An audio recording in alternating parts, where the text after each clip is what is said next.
Scott just made the point. Jefferson used to be a lot more secure, not just. Well, Glenn Reynolds' headline over at Instapundit was, as usual, good enough to get you through another entire day of horror and dismay.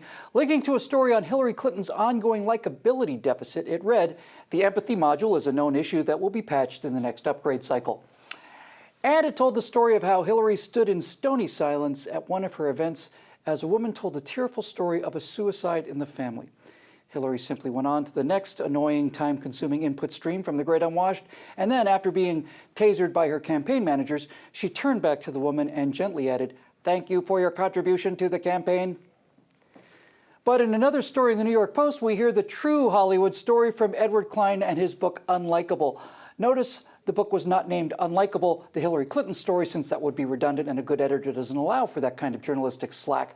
In it, we hear how Bill convinced Hillary to allow America's master storyteller, Steven Spielberg, the man who could generate sympathy for a bug-eyed alien, who could generate pathos for a Nazi businessman, and who could elicit a tear of affection for an actual robot, to get on board with an even larger challenge than Saving Private Ryan, an epic called Humanizing Hillary Clinton. "Let's ask Stephen for help," said Bill.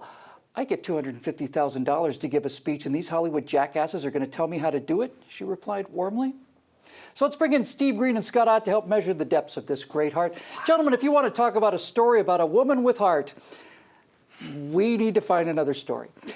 Scott, when the Hildebeest met Spielberg in his posh New York apartment, they hit it off so well that she apparently slept over something like 20 times. Hey, by the way, am I the only person in this whole thing who thinks that's just a little odd? Anyway, taking notes and humility and likability lessons from the master, she then went to the building manager and demanded her own private elevator, which was declined with thanks, leaving her to ride the rest of the millionaire liberal schmucks who'd actually paid for the elevators. Success, Scott? Success in humanizing this woman? You know, it's the only really indispensable quality for a candidate. You can run for office and be an empty-headed nothing. You can have no previous experience. You can be corrupt. You can be incompetent. You can do all of that, but all of that can be overcome if you're likable. And it's the only thing that Hillary Clinton cannot be.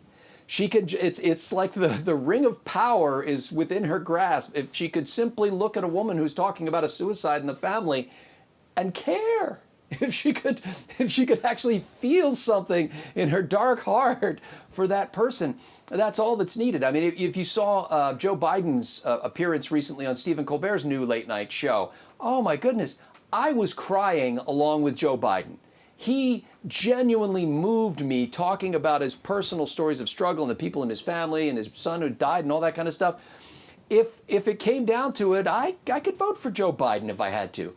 I could never vote for Hillary no matter what she believed. There you go.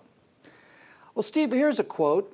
After she was instructed to set up a TV camera to record her speaking gestures and expression, Madam Warmth gave it a go and then told a close friend, "I decided I'd had enough with the camera and the recordings and the coaches. I got so angry I knocked the camera right off its tripod. That was the end of my Stanislavski period." Is that the kind of charm that we can expect from Miss Inevitability as we start to get into the election season? Wow, I had not heard that story yet. You know what? I'm thinking of corrupting the old expression, likability. Once you learn to fake that, you can hate anybody you like, and she's not there, is she? You know, I was having a conversation with my 9-year-old just in the last week or so, trying to explain to him the awesomeness that was the $6 Million Man, the best TV show of the 70s. Because I was probably about his age when that show was at its height. And one of my prized toys, I guess I was 8 or 9 years old, was this giant, like 8 or 9 foot tall action figure that was based on the show, but was never actually a character on the show. It was Maskatron. And Maskatron was so cool. He had these interchangeable arms. He had like human-looking arms. He was a cyborg, right? But one of them had this suction cup, so you could stick him to the fridge, and the other arm turned into this snapping shovel thing that you could grip Steve Austin's bionic arm with and twist it off.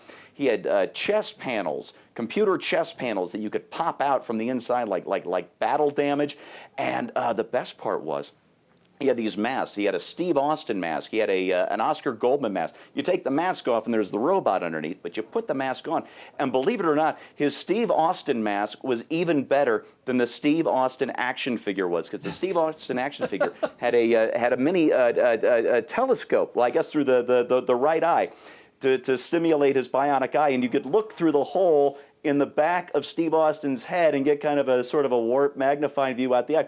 But the problem was, when you're looking at your action figure from the front, he's got this great big hole, this plastic lens hole where his eyeball's supposed to be. So after I got my Maskatron figure, I never played with Steve Austin anymore, because I could make a better Steve Austin with the Maskatron mask, right? The only difference between Hillary Clinton and Maskatron is she doesn't look better with the mask on. You still got to go to the fake one with the giant hole for an eye to be convincing. Wonder if there's room for an email server inside that Maskatron guy somewhere, some kind of little panel. There just might be. Like Bender. You know, one quote from the article, which is apparently from the book, really got my attention. And that is this, quote, "There was one thing about the process that she thought was worthwhile, working on her facial expressions. If she got the facial expressions right, she believed the rest would fall into place. But as she pointed out to friends, she could just as easily work on her facial expressions in front of the bathroom mirror without having some Hollywood schmuck tell her what she was doing right or wrong," unquote. See, according to Hillary, if you get the facial expressions right,